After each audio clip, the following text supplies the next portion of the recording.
कर्म चेतन बंधकारु कर्म के अवसान का, कह कर स्वरूप यथार्थ जग का जो किया उपकार है, उसके लिए जिन वाणी माँ को वंदना शत बार है, वंदना शत बार है, वंदना शत बार है।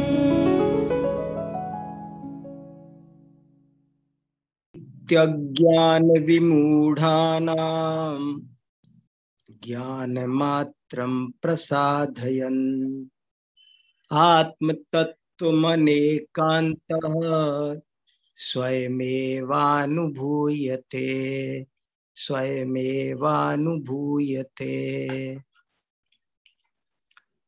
हम सब आचार्य समंत भद्र स्वामी द्वारा रचित आप्त मीमांसा का स्वाध्याय कर रहे हैं, जो एक बहुत ही महत्वपूर्ण ग्रंथ है। और इसमें हमारा जो 7वां परिच्छेद चल रहा है, अंतरंगार्थ तैकांत और बहिरंगार्थ तैकांतवाद, इसका क्या स्वरूप है, इस पर जो हमको थोड़ा सा हल्का सा संशय चल रहा है कि अंतरंगार्थ का क्या मतलब है और बहिरंगार्थ का क्या मतलब है। क्या हम अंतरंगार्थ को ज्ञानैकांतवादी कह सकते हैं? क्या बहिरंगार्थ एकांतवादी को हम ज्ञेय एकांतवादी कह सकते हैं? क्या उसमें कोई तरह का कोई अर्थ भेद तो नहीं है?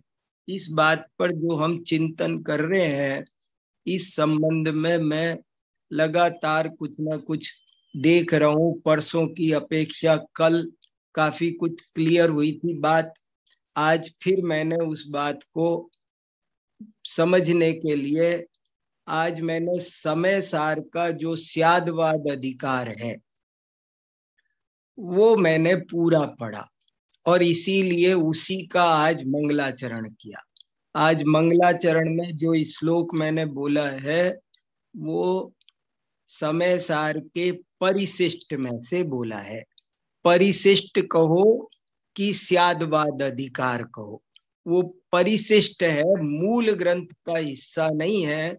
मूल ग्रंथ तो 10 अधिकारों में सर्व विशुद्ध अधिकार पूरा हुआ। उसके बाद में आचार्य अमृत चंद्र ने एक गजब का परिशिष्ट लिखा है और वो परिशिष्ट हमारी समाज में स्यादवाद अधिकार के नाम से प्रसिद्ध है। उसके 45 पेज हैं और आज मैंने उसे पूरा आद्योपांत संस्कृत में भी पढ़ा और हिंदी में भी पढ़ा। मैं प्राय या तो हिंदी में पढ़ लेता हूँ या संस्कृत में पढ़ लेता हूँ, लेकिन आज मैंने दोनों में पढ़ा और मुझे जो अपूर्व आनंद मिला वो बहुत सारी बातें बहुत अच्छे से समझ में आई। और मैं कितनी बातें समझा और कितना मेरे चित्त में वो घूम रहा है और कितनी बातें मुझे समझ में आ रही हैं, वे सब तो पता नहीं मैं आपको अभी बता पाऊंगा कि नहीं, लेकिन इतना जरूर मैं सबसे 2-3 महत्वपूर्ण बातें आज कहना चाहता हूँ। एक तो यही महत्वपूर्ण बात कहना चाहता हूँ कि हमारा ये जो अंतरंग बहिरंग अर्थ वाला प्रकरण है, इसे समझने के लिए भी और स्यादवाद को समझने के लिए भी और न्याय को समझने के लिए भी, 3 चीजों को समझने के लिए मेरा सबसे ये निवेदन है कि आप लोग एक दफे इस स्यादवाद अधिकार को सब लोग पढ़ो। इतनी गजब की चीज है, इतनी उत्कृष्ट चीज है।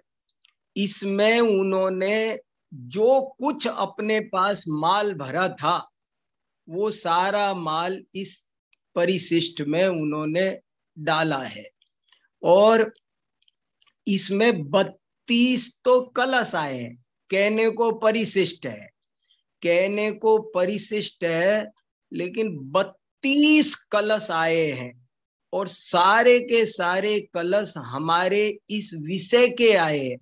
आपको मैं बार बार कहता रहता हूं, आज फिर जोर दे के कहता हूं, आचार्य अमृत चंद्र के बारे में लोग ऐसा समझते हैं, लोग आचार्य अमृत चंद्र और आचार्य समंत भद्र दो को समझते हैं, बहुत दूरी है, कहाँ समंत भद्र और कहाँ आचार्य। ऐसा लगता है आचार्य अमृत चंद्र वो तो भाई बहुत उच्च कोटि के आध्यात्मिक आचार्य थे और समंत भद्र उच्च कोटि के तार्किक थे। लेकिन मैं जितना इन दोनों को पढ़ रहा हूं उतना मुझे ये बात बहुत गहराई से समझ में आ रही है कि ये दोनों एक सिक्के के दो पहलू हैं। समंत भद्र में मुझे अमृत चंद्र दिखाई देते हैं और अमृत चंद्र में मुझे समंत भद्र दिखाई देते हैं। अमृत चंद्र और समंत भद्र दोनों ही बहुत उच्च कोटि के क्षत्रिय घराने के, वैसे भी देखो ना, दोनों का घराना क्षत्रिय, दोनों ही की भाषा एक सी और दोनों ही वैसे ही। और ये भी मैं कहता रहता हूं कि लघु तत्व स्फोट यदि देख लिया तब तो आपको पता ही नहीं चलेगा कि आप समंत भद्र पढ़ रहे हो कि अमृत चंद्र पढ़ रहे हो। तो इसलिए ये दोनों बहुत गहरे हैं।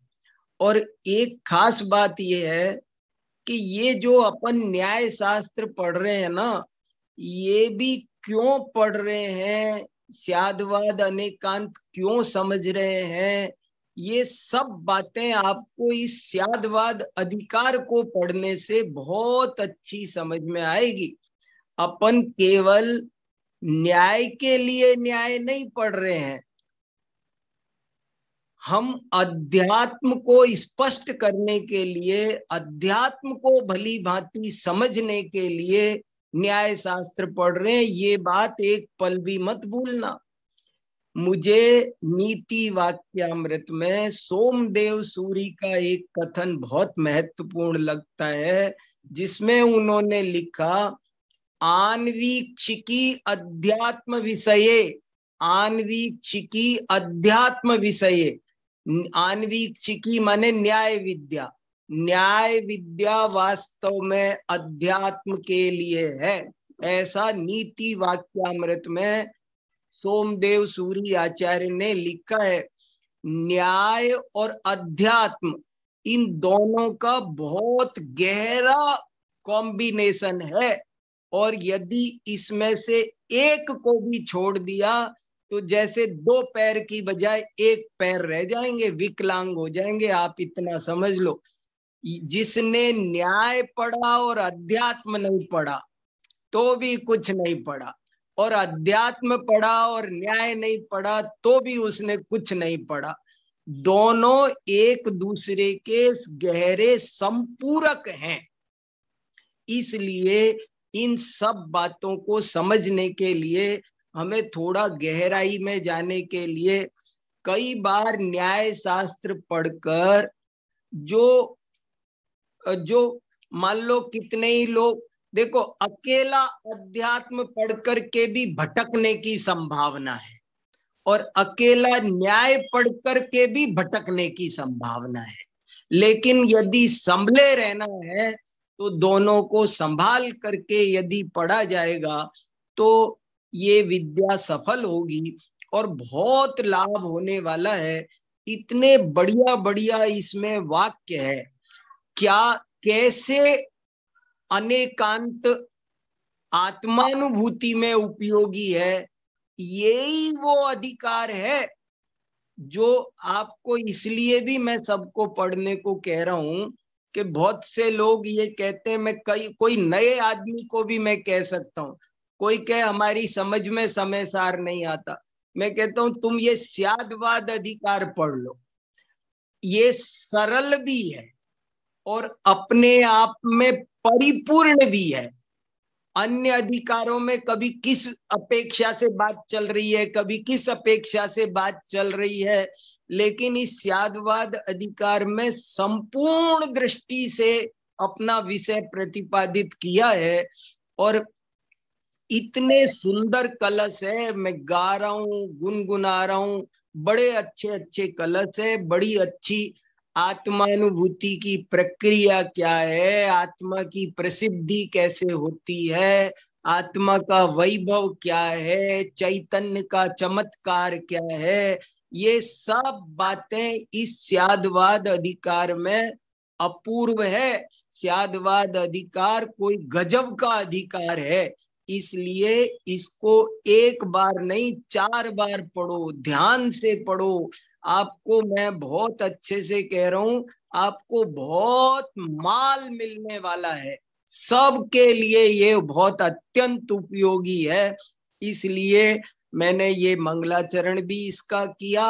और इसमें हमारा जो विषय चल रहा है ज्ञान गेय वाला, अंतरंग अर्थ वाला, बहिरंग अर्थ वाला, उसके भी इसमें 14 कलश है, कम से कम 14 कलश केवल इसी विषय पर टिके हुए हैं। और देखो क्या लिखा, बहुत बढ़िया उन्होंने 14 भंग बनाए ज्ञान और ज्ञेय के। ज्ञान का क्या स्वरूप, जैसे देखो 2-4 पंक्तियां सुनाता हूं आपको, बहुत अच्छी अच्छी पंक्तियां हैं इसकी। यहाँ तत् अतत के 2 भंग, एक अनेक के 2 भंग, सत असत के द्रव्य क्षेत्र काल भाव से 8 भंग, और नित्य अनित्य के 2 भंग। इस प्रकार सब मिलाकर 14 भंग घटाए। और इन 14 भंगों में यह बताया गया है, ये लाइन अब ध्यान से सुनना, एकांत से ज्ञान मात्र आत्मा का अभाव होता है और अनेकांत से आत्मा जीवित रहता है। जीवित इसमें ये भी शब्द बार बार आया है कि जो एकांत से वस्तु स्वरूप को मानता है वो नष्ट हो जाता है, वो पशु है। ऐसे ऐसे शब्द आए, एक बार नहीं 14 बार पशु शब्द आया है। वो पशु है और नष्ट होता है। और क्यों नष्ट होता है वो मैं अभी बताता हूं, थोड़ा सा आपको ये लाइन और सुनना जरूरी है। एकांत से ज्ञान मात्र आत्मा का अभाव होता है और अनेकांत से आत्मा जीवित रहता है। अर्थात एकांत से आत्मा जिस स्वरूप है उस स्वरूप नहीं समझा जाता, स्वरूप में परिणमित नहीं होता। देखो, एकांत से आत्मा का स्वरूप मानने वाले को स्वरूपानुभूति नहीं होती, और अनेकांत से वह वास्तविक स्वरूप में समझा जाता है और स्वरूप में परिणमित होता है, उसे स्व स्वरूप की अनुभूति होती है। ये बहुत गहरी बात है। ऐसे ही और जरा सा हिस्सा आप मन लगा के सुनना थोड़ा सा। मेरा तो इतना मन हुआ कि आपको पूरा स्यादवाद अधिकार पढ़ के सुना दूं, और मेरा बस चलेगा तो बाद में सुना ही दूंगा, मैं रुकूंगा नहीं, क्योंकि मुझे तो पढ़ना है ना, मैं तो अपने लिए पढ़ रहा हूँ। और मैं तो 2 बार 4 बार और पढ़ूंगा, कितनी बार पढ़ लिया कोई पता नहीं, लेकिन अभी भी बहुत, देखो कितनी, फिर एक थोड़ी सी लाइन और सुनो आप, 5-7 लाइन और सुन लो, बहुत आनंद आ जाएगा। ज्ञान मात्र आत्म वस्तु अनेकांतमय है, परंतु अनादि काल से प्राणी अपने आप अथवा एकांतवाद का उपदेश सुनकर ज्ञान मात्र आत्म तत्व संबंधी अनेक प्रकार से पक्षपात करके ज्ञान मात्र आत्म तत्व का नाश करते हैं, उसका सत्यानाश करते हैं। जो एक पक्ष को मानते हैं वे वस्तु का सत्यानाश करते हैं। उनको अर्थात अज्ञानी जीवों को स्यादवाद ही ज्ञान मात्र आत्म तत्व का अनेकांत स्वरूप पना प्रकट करता है, समझाता है। यदि अपने आत्मा की ओर दृष्टिपात करके अनुभव करके देखा जाए तो ज्ञान मात्र आत्म वस्तु अपने आप अनेक धर्म युक्त प्रत्यक्ष अनुभव गोचर होती है। इसलिए हे प्रवीण पुरुषों, तुम ज्ञान को, अब ये हमारा टॉपिक से भी रिलेटेड है एकदम, इसलिए हे प्रवीण पुरुषों, तुम ज्ञान को तत्व स्वरूप, अतत्व स्वरूप, एक स्वरूप, अनेक स्वरूप, अपने द्रव्य क्षेत्र काल भाव से सत स्वरूप, पर द्रव्य क्षेत्र काल भाव से असत स्वरूप, नित्य स्वरूप, अनित्य स्वरूप इत्यादि अनेक धर्म स्वरूप प्रत्यक्ष अनुभव गोचर करके प्रतीति में लाओ। यही सम्यक ज्ञान है। सर्वथा एकांत मानना वह मिथ्या ज्ञान है। कितना जोर दे के बोला जा रहा है। अनेकांत अर्थात स्यादवाद वस्तु स्वरूप को यथावत स्थापित करता हुआ स्वतः सिद्ध हो गया।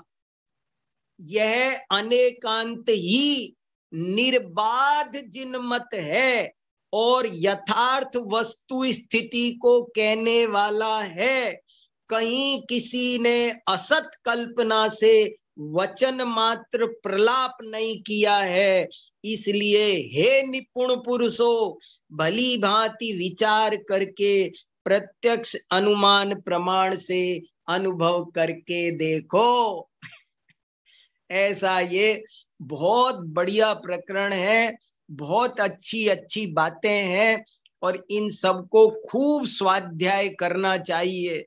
न्याय और अध्यात्म जो अभी कलश पढ़ा है वो मैंने पढ़ा है 262 नंबर का पढ़ा है, लेकिन इसमें 247 से ये अधिकार शुरू होता है और 278 पर खत्म होता है।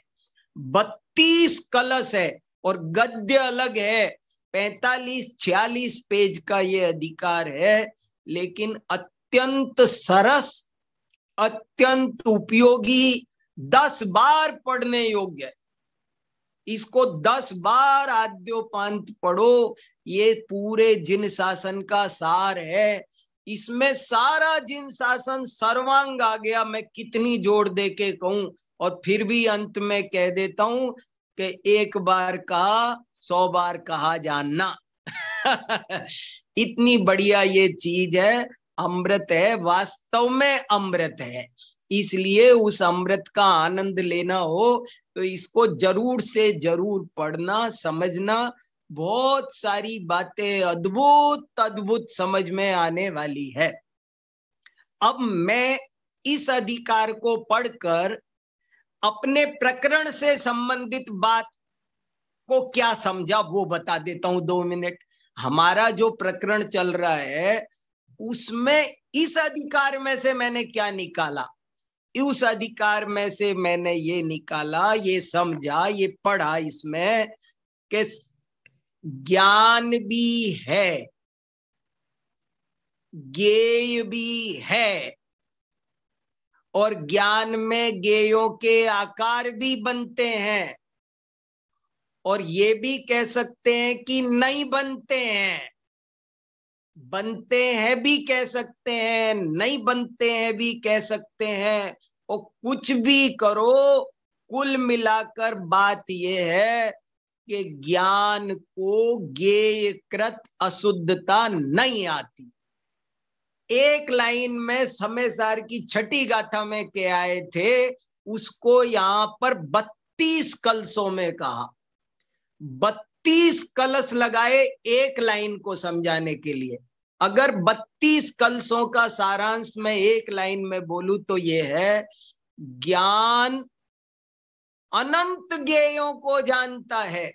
ज्ञान का नाम भी भले ज्ञेय की वजह से ज्ञान नाम है। लेकिन ज्ञान को ज्ञेयकृत अशुद्धता नहीं आती है। ज्ञान ज्ञेयों से किंचित भी प्रभावित नहीं होता है।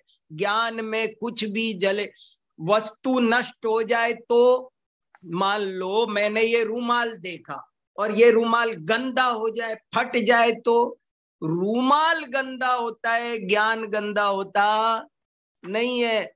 ज्ञान बाहर में वस्तु में कितना भी परिणमन हो, लेकिन वो परिणमन ज्ञेय का परिणमन ज्ञेय में रहता है और ज्ञान का परिणमन ज्ञान में रहता है। ज्ञान को त्रिकाल में ज्ञेयकृत अशुद्धता नहीं होती। ज्ञेयों का आभारी नहीं होता ज्ञान।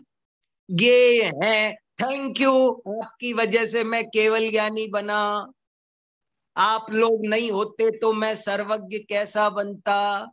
ज्ञान पर ज्ञेयों का उपकार नहीं और ज्ञेयों पर ज्ञान का उपकार नहीं। ये बहुत गजब की।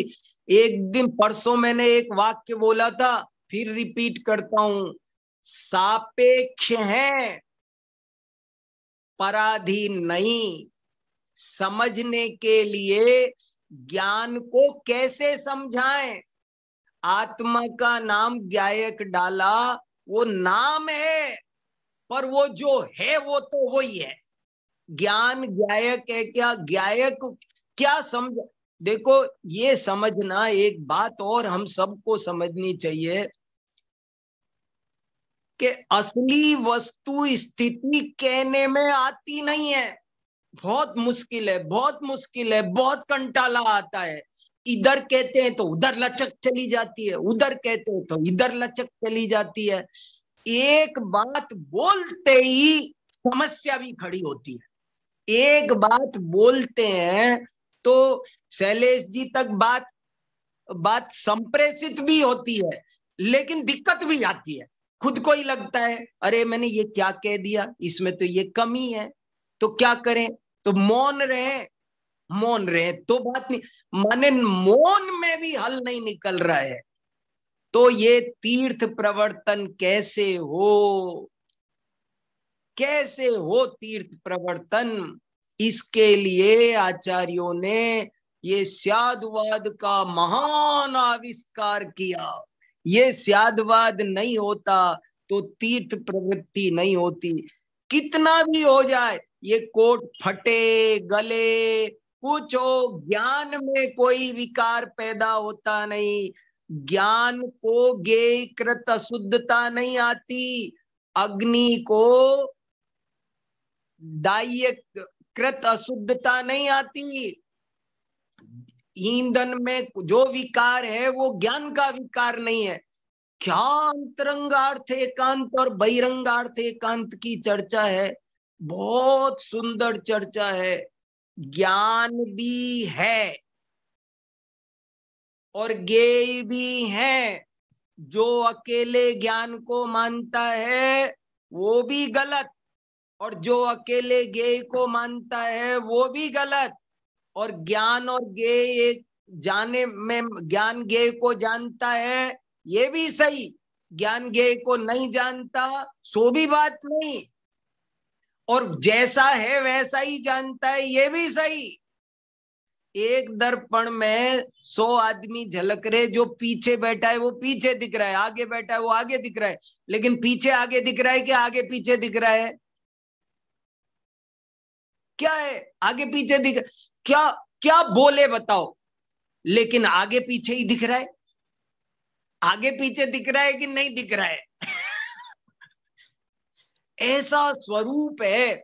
मोर दिखाई दे रहा है तो उसमें मोर का आकार तो है कि नहीं? अब क्या बोले आपको, है भी नहीं भी है। मोर का आकार है, लेकिन मोर का आकार तो मोर के पास है। यदि मोर का आकार आया होता तो मोर बिना आकार का रह जाता। उस दर्पण में जो नीला कलर आया है वो कलर मोर का है कि दर्पण का है? ज्ञान मीमांसा अद्भुत है। जैन दर्शन की ज्ञान मीमांसा बहुत अद्भुत है। मेरा एक छोटा सा लेख है 2 पन्ने का, जैन दर्शन में ज्ञान मीमांसा, न्याय प्रदीपिका में है। आप उसको पढ़ो तो पढ़ना, बहुत अच्छा टू द पॉइंट लिए लिखा है। मैंने ऐसे लिखा है, उस लेख की शुरुआत ये है कि जैन दर्शन की संपूर्ण ज्ञान मीमांसा को यदि मैं बिंदुओं में बांट कर शॉर्ट में लिखना चाहूं तो निम्नलिखित 20 बिंदु मुख्य हैं। और मैंने बस बिंदु बिंदु लिखे, पॉइंट 1 2 3 4, बस एक एक पॉइंट पर एक एक घंटा बोलूं, ऐसे वो है। वो 20 पॉइंट एक दफे देखना, ज्ञान का क्या चमत्कारिक स्वरूप है। ज्ञान भी है, ज्ञेय भी है। ज्ञान में ज्ञेय है कि नहीं? है भी, नहीं भी, तत्व भी है, अतत्व भी है, नित्य भी है, अनित्य भी है। 14 भंग रूप ज्ञान है। और अगर एक भंग माना तो नष्ट हो जाओगे, पशु हो, पशु।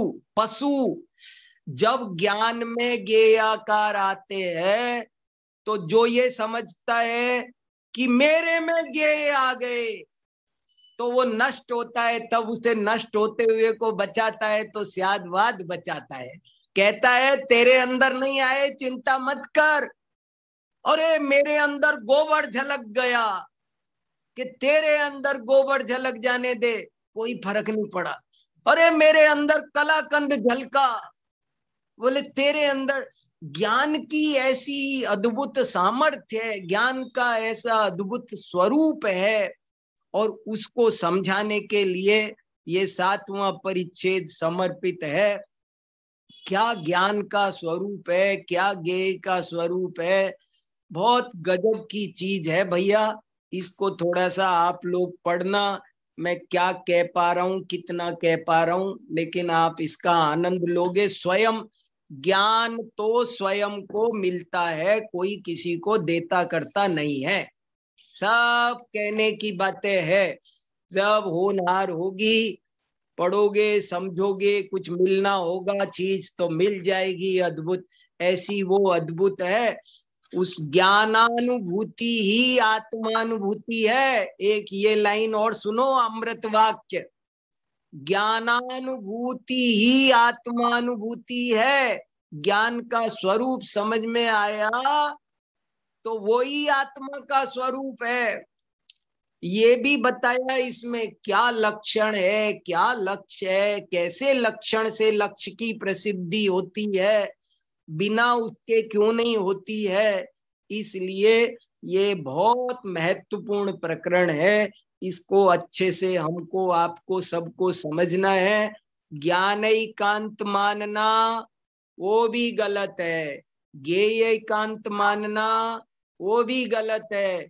ज्ञेयों का प्रतिबिंब ज्ञान में है कि नहीं, सर्वथा है कहना भी गलत, सर्वथा नहीं कहना भी गलत। ज्ञान में ज्ञेय आते हैं कि नहीं आते हैं, सर्वगत है कि नहीं है, क्या बताएं तुमको, गला पकड़ने लगोगे, कुछ कहा नहीं जाएगा। अगर कोई व्यक्ति अविशुद्ध परिणामों का हो तो गला पकड़ता है, विशुद्ध परिणामों का हो तो भी अपर पक्ष तो भाषा में एक साथ आता नहीं ना। समझाने वाला क्या करे, कैसे करे, वो बहुत कथमपि मृत्वा, मर के भी समझाने की कोशिश, समझने की कोशिश होती है, मगर कैसे समझाएं, तीर्थ की प्रवृत्ति संभव नहीं। इसलिए जैन आचार्यों ने स्यादवाद का जो हमको दे करके उपकार किया है वो अद्भुत है। उसके बिना हमें ये चीज समझ में आने वाली नहीं थी।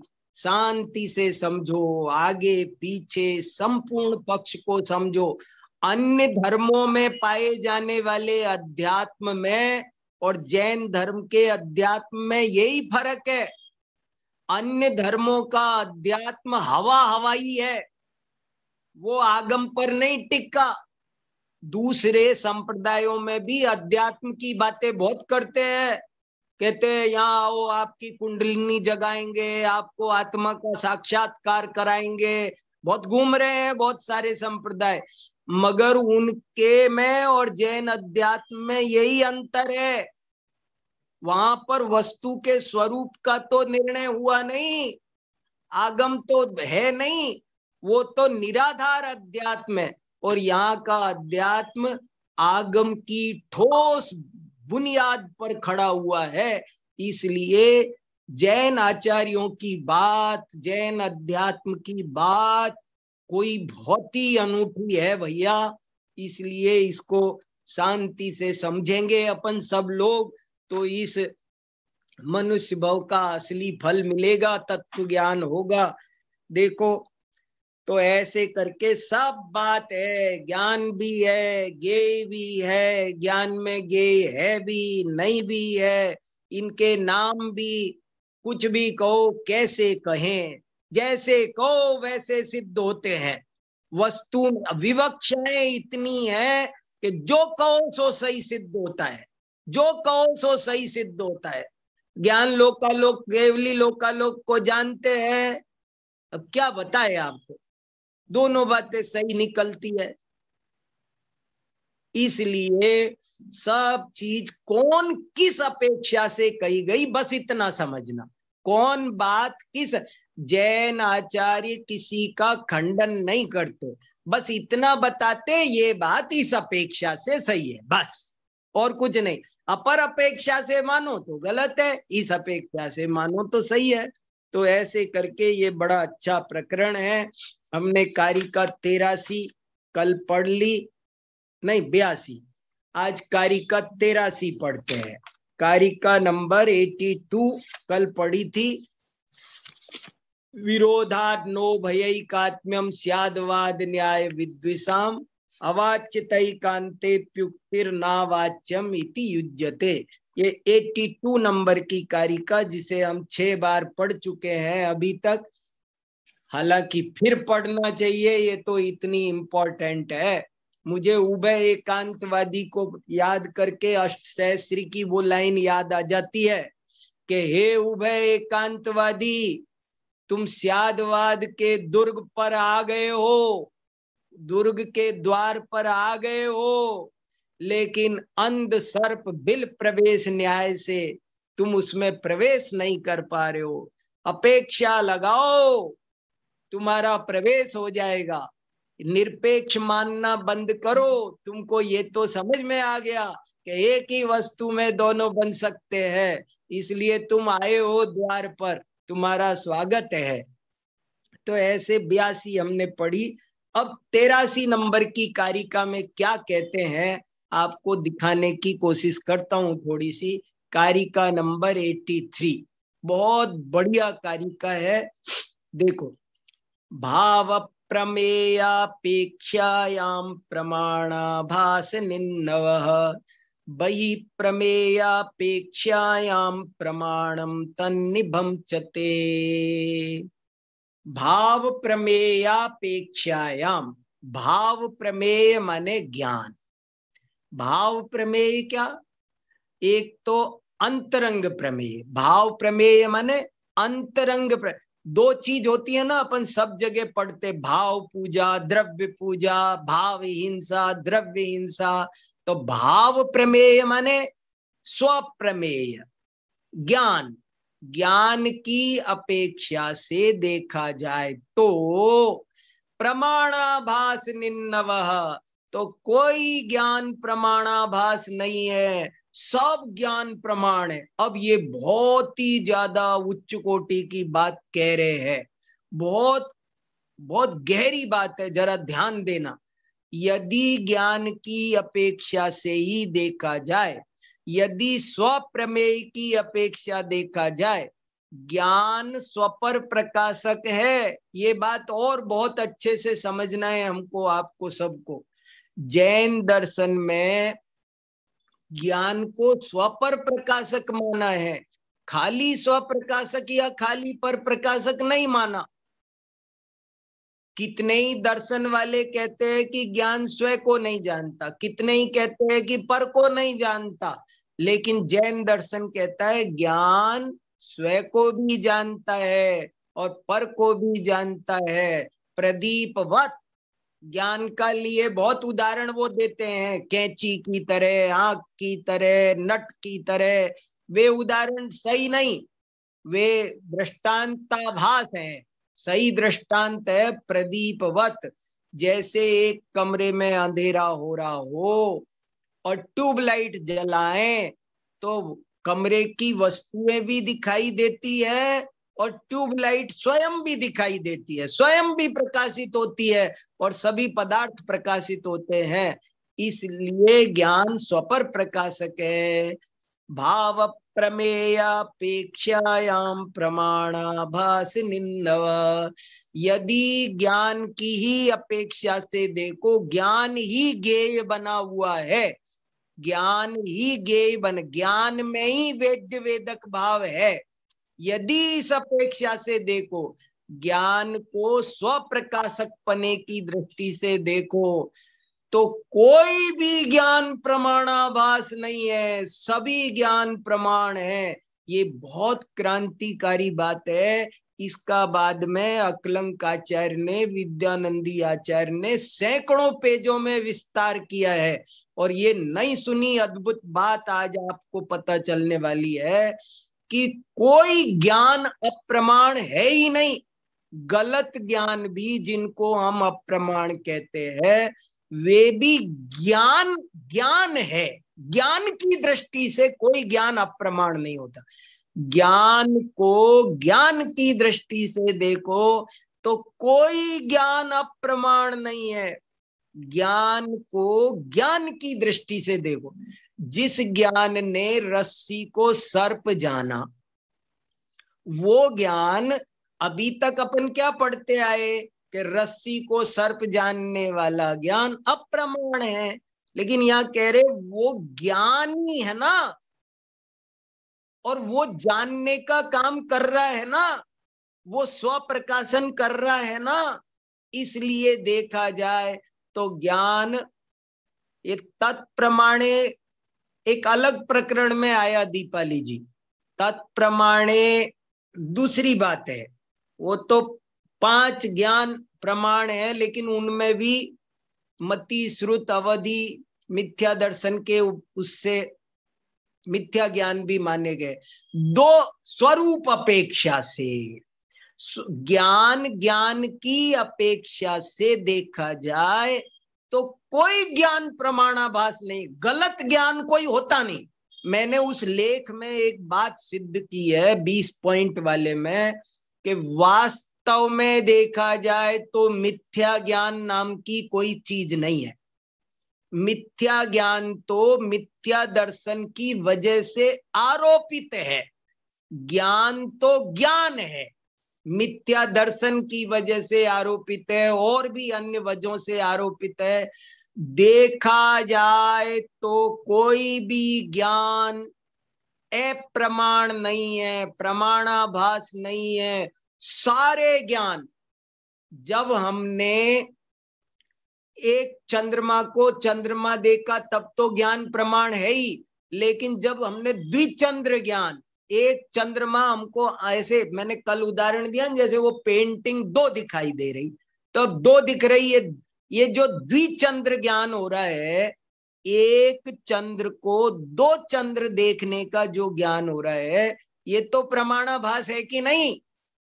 एक दृष्टि से प्रमाणाभास है, क्योंकि चंद्रमा एक है, आप 2 देख रहे हो। लेकिन वो कह रहे नहीं, स्वरूप की अपेक्षा देख, उस ज्ञान में चंद्रत्व है वो तो प्रमाण है, और द्वित्व है वो अप्रमाण है। तो द्वित्व को छोड़ दो ना, उसने 2 देखे, लेकिन चंद्रमा ही देखे ना, सूरज तो नहीं देखे। उसने क्या देखा? चंद्रमा देखा। तो चंद्र देखा, इस दृष्टि से देखो तो प्रमाण है।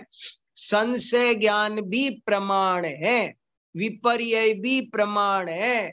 देखो कैसा विचित्र स्वरूप है ये। भाव प्रमेयापेक्षायाम प्रमाणाभास निन्नवः।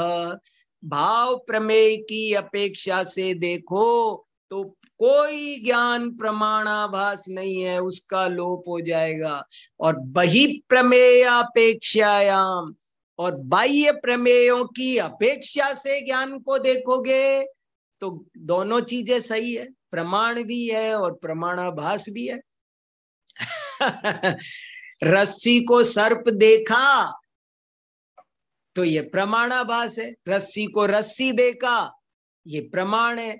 जब रस्सी और सर्प की जगह से देखेंगे, ज्ञेय की अपेक्षा से, बहि प्रमेय की अपेक्षा से देखेंगे, यदि अंतः प्रमेय की अपेक्षा से देखेंगे तो सब ज्ञान ज्ञान ही है, इसलिए वे प्रमाणाभास ही नहीं है, सब प्रमाण है। लेकिन बाह्य प्रमेय की अपेक्षा से देखेंगे तो वास्तव में प्रमाण भी है और प्रमाणाभास भी है। ऐसी ऊंची बात आई है, ये विषय सामान्य नहीं है, मामूली विषय नहीं चल रहा है, ये विषय बहुत उच्च कोटि का। और वो भी आप जब स्यादवाद अधिकार के 14 कलश 32 कलश पूरे पढ़ोगे तब जाके और आनंद आएगा। ऐसी ये उच्च कोटि की बात है। एक बार कारिका फिर पढ़ के, भाव प्रमेयापेक्षायाम प्रमाणाभास निन्नवः, बहि प्रमेयापेक्षायाम प्रमाणम तन्निभम च। निभ, निभ माने उसका आभास, निभ माने आभास, तन्निभम प्रमाण भी है और च माने और, प्रमाणाभास भी है। और ते माने क्या, ये गजब की चीज है। ते ने पल्ला नहीं छोड़ा, जय हो समंत भद्राचार्य की। ते माने हे भगवान, आपके शासन में ये भक्ति हो रही है, स्तुति हो रही है। बताओ, इतनी गहरी फिलॉसफी, इतना गहरा न्याय शास्त्र, और ते आपके मत में, तुम्हारे मत में ये व्यवस्था है भगवान। हे अरिहंत, तुम्हारे मत में ये व्यवस्था है कि भाव प्रमेय की अपेक्षा से देखा जाए तो सब ज्ञान प्रमाण है, कोई प्रमाणाभास, सब ज्ञान सम्यक है, ज्ञान तो ज्ञान है। गजब है दिनेश जी, स्तुति परक न्याय है। मुझे तो ये ते शब्द पर भी मैं लट्टू होता हूं बार बार। ते आपके मत में बाह्य प्रमेय की अपेक्षा से देखो तो प्रमाण और प्रमाणाभास दोनों ही है। चलो अब आप लोग सुनाइए कुछ अच्छी अच्छी बातें। देखो संदेश भैया, जी बहुत महत्वपूर्ण चर्चा है भैया, बहुत महत्वपूर्ण बात है, बहुत गजब की बात है। मैं 10% भी नहीं समझा रहा हूं दिनेश जी, आपको ताकत लगानी है भैया, इसका माल निकालना है। क्या है ये, सब लोग समझो, बहुत बढ़िया प्रकरण है ये। हाँ सुनाओ दिनेश जी, हाँ बताओ। जय जिनेन्द्र साहब। हाँ हाँ बताओ बताओ, हम याद कर रहे अभी थे, मैं आप आए नहीं कल।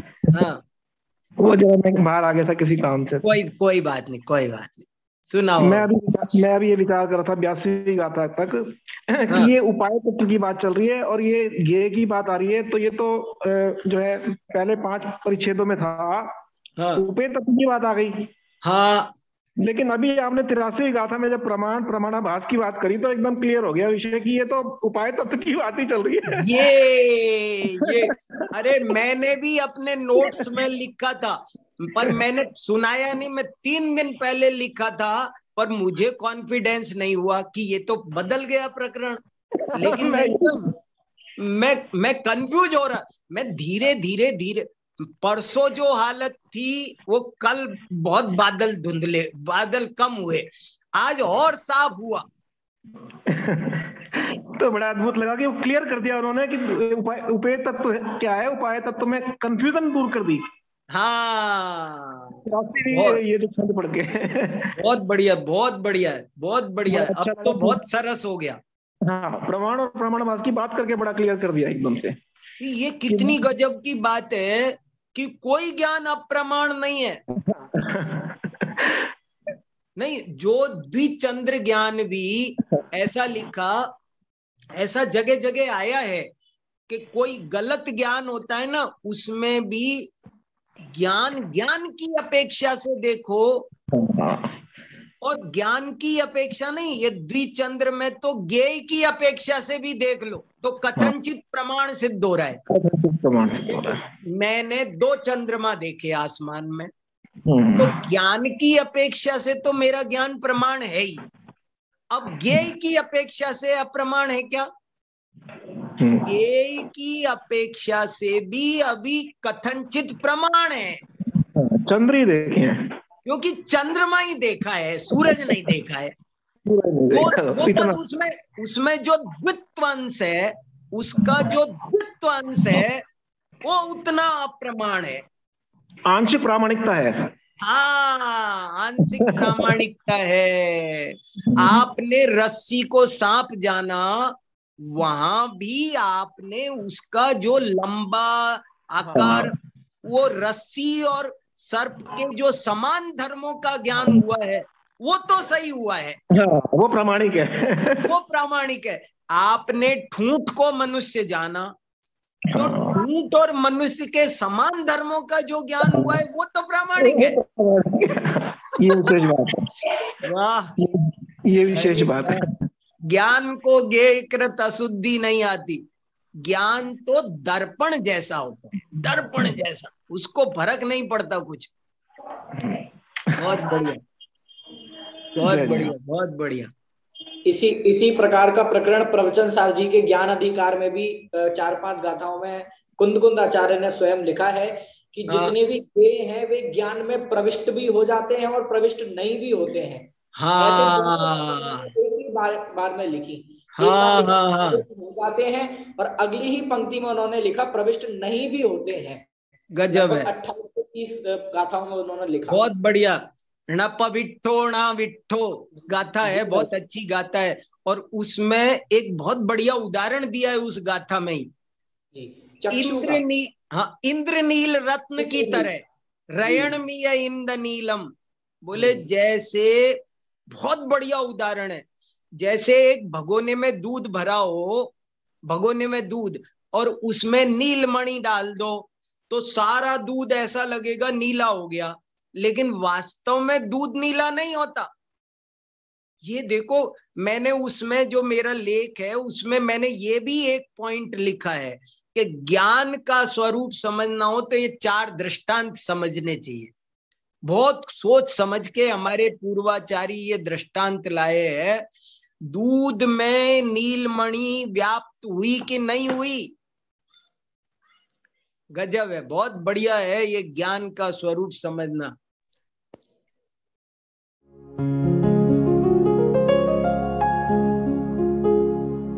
निज निधि निज में बताए, यह अनंत उपकार है उसके लिए जिन वाणी माँ को वंदना शत बार है, वंदना शत बार है, वंदना शत बार है।